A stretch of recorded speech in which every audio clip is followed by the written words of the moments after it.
Hello दोस्तों, हमारे YouTube channel पर स्वागत है। आज मैं एमएड एग्जामिनेशन का question paper guidance and counselling पर चर्चा करूंगी।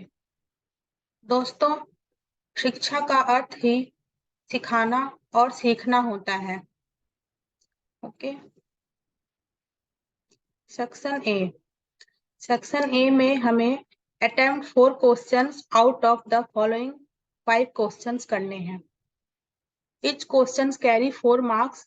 Very short answer is required, not exceeding 75 words. इसका मतलब यह है कि 75 शब्दों में हमें अति लघु उत्तर देना है। Okay, question number 1, what are the objectives of an effective guidance program?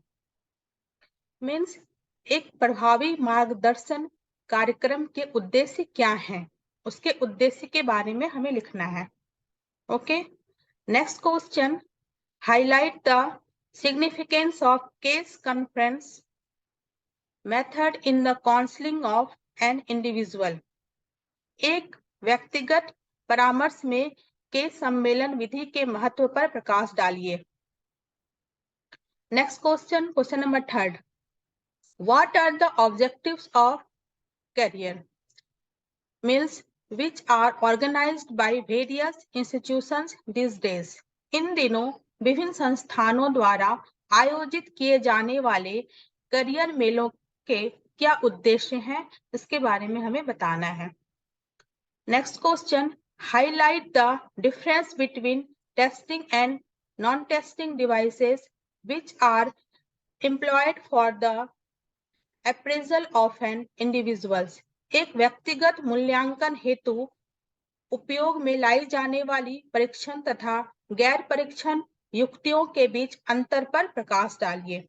इसमें हमें दोनों में अंतर डिफरेंस बताना है।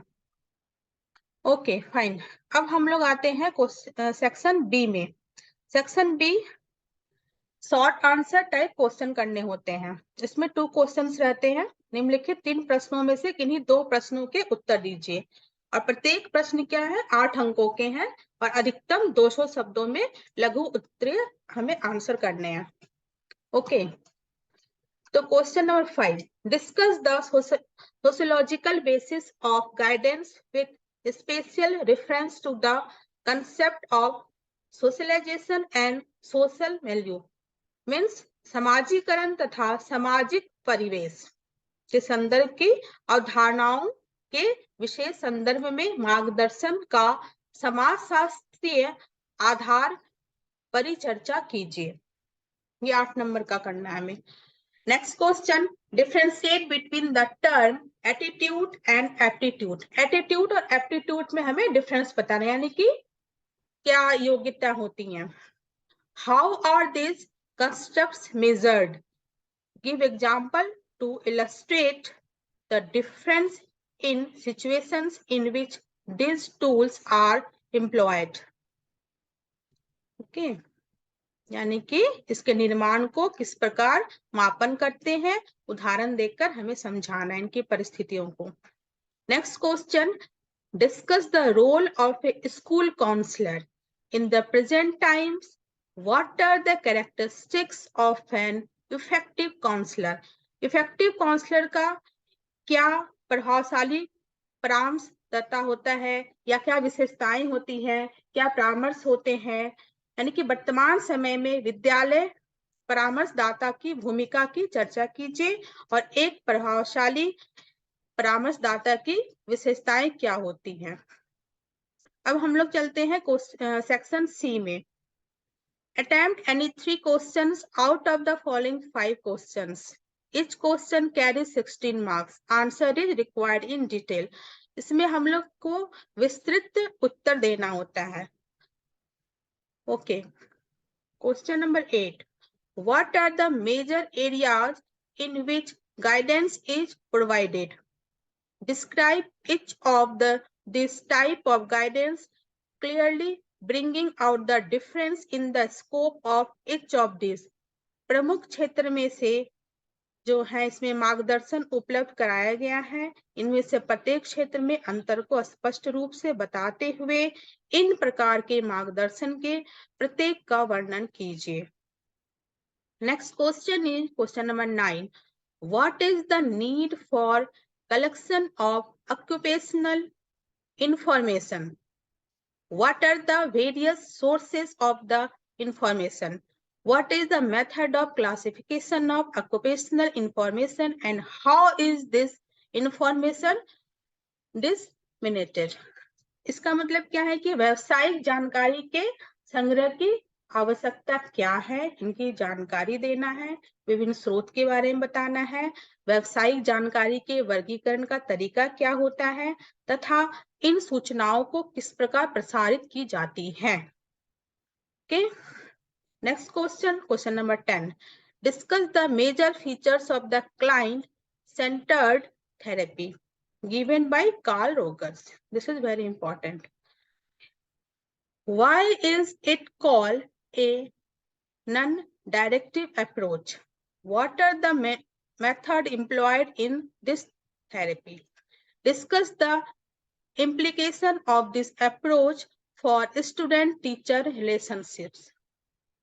कार्ल रोजर्स ने जो दिया है, उनके द्वारा दी गई ग्राहक केंद्रित चिकित्सा की विशेषताओं की चर्चा कीजिए और इसे गैर निर्देशक दृष्टिकोण क्यों कहा जाता है, इस चिकित्सा में किस प्रकार के तरीकों को अपनाया जाता है, इसके बारे में हमें लिखना है और विद्यार्थी शिक्षक संबंध के लिए इस दृष्टिकोण के प्रभावों पर भी चर्चा कीजिए। Next question, question number 11. Discuss the meaning and purpose of group counseling technique. What are various type of group counseling? Group counseling क्या होती है, विभिन्न प्रकार के group counseling के बारे में बताना है and discuss the importance and application of group counseling in regular subject classes, school assemblies and school clubs. यानी कि नियमित रूप से विषय कक्षाओं में, विद्यालय सभाओं में, विद्यालय क्लब में समूह परामर्श के महत्व एवं अनुप्रयोग पर हमें चर्चा करनी है। Okay, next question is what is it important to undertake research in the area of guidance and counseling. Counseling and guidance is very important.